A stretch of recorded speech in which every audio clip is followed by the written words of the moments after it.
Digital যুগে Bangladeshi IT ফ্রিল্যান্সাররা বিশ্ববাজারে শক্ত অবস্থান তৈরি করেছে। Web development, cyber security, data analytics সব ক্ষেত্রেই কাজ করছে হাজার হাজার তরুণ তরুণী। তবে সাম্প্রতিক সময়ে একটি অভিযোগ সামনে আসছে। বিদেশি কিছু গোপন প্রজেক্টে বাংলাদেশি ফ্রিল্যান্সারদের যুক্ত করা হচ্ছে, যেখানে কাজের প্রকৃতি পুরোপুরি পরিষ্কার নয়। ফারজানা মিথিলার প্রতিবেদনে বিস্তারিত। বাংলাদেশে আইটি ফ্রিল্যান্সারদের বিদেশি গোপন প্রজেক্ট বা অফ মার্কেট প্লেস প্রজেক্টে কাজ করার প্রবণতা বেশ লক্ষণীয়। তবে এর কাজের প্রকৃতি সবসময় পুরোপুরি স্বচ্ছ বা নিরাপদ নয়। যদিও বড় একটি অংশ বৈধ ও নিয়মিত কাজের মাধ্যমে রেমিটেন্স আনছেন, তবুও একটি উল্লেখযোগ্য ঝুঁকি ও অস্পষ্টতা থেকে যায়। অনেক সময় ফ্রিল্যান্সাররা আপওয়ার্ক বা ফাইবারের মতো প্ল্যাটফর্মের বাইরে সরাসরি ক্লায়েন্টের সাথে কাজ করেন। এর ফলে কাজের কোনো আনুষ্ঠানিক বা আইনি চুক্তি না থাকার ঝুঁকি থেকে যায়। আবার অনেক সময় আপওয়ার্ক এবং ফাইবারে অনেক প্রজেক্ট থাকে যেখানে ক্লায়েন্টরা বিস্তারিত তথ্য প্রকাশ করে না।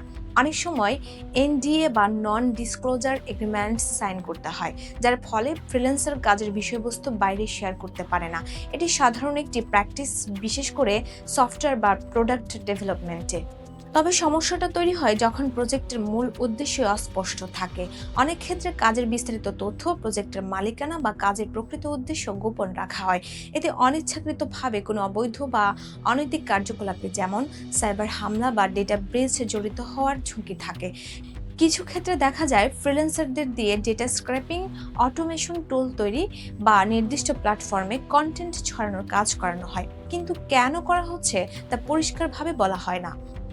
বিশ্লেষকদের মতে এসব কাজের একটি অংশ গ্রে এরিয়াতে পড়ে, যেখানে কাজটি সরাসরি অবৈধ না হলেও এর ব্যবহার প্রশ্নবিদ্ধ হতে পারে।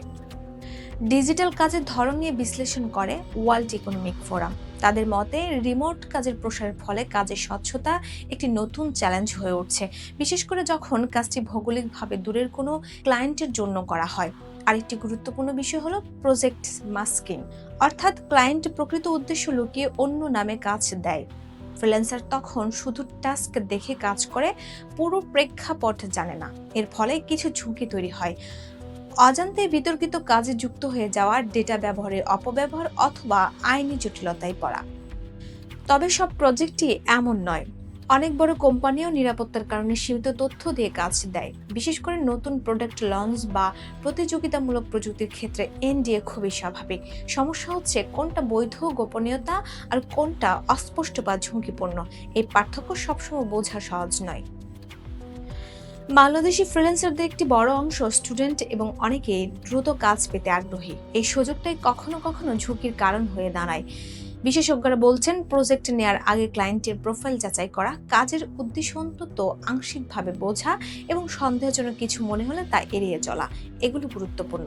এছাড়া ফ্রিল্যান্সিং সেক্টরে যখন ইন্টারন্যাশনাল প্রজেক্টগুলোতে কাজ করা হয়, তখন সরাসরি ক্লায়েন্টের সাথে কাজ করলে পেমেন্ট বিলম্বিত হওয়া বা সম্পূর্ণ পেমেন্ট না পাওয়ার ঘটনা প্রায়শই ঘটে।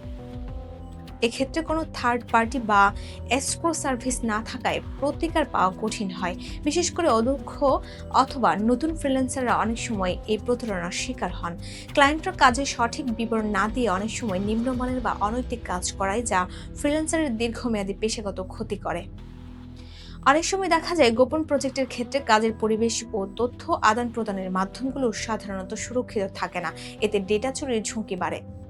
সব মিলিয়ে গোপন প্রজেক্ট বিষয়টি পুরোপুরি নেতিবাচক নয়, তবে এর মধ্যে স্বচ্ছতার অভাব থাকলে ঝুঁকি তৈরি হতে পারে। তবে একটি বিষয় পরিষ্কার, ডিজিটাল কাজের এই বিশ্বে শুধু স্কিল নয়, সচেতনতা আর সিদ্ধান্ত নেওয়ার ক্ষমতাও সমান গুরুত্বপূর্ণ। Voice of Bangla, international desk.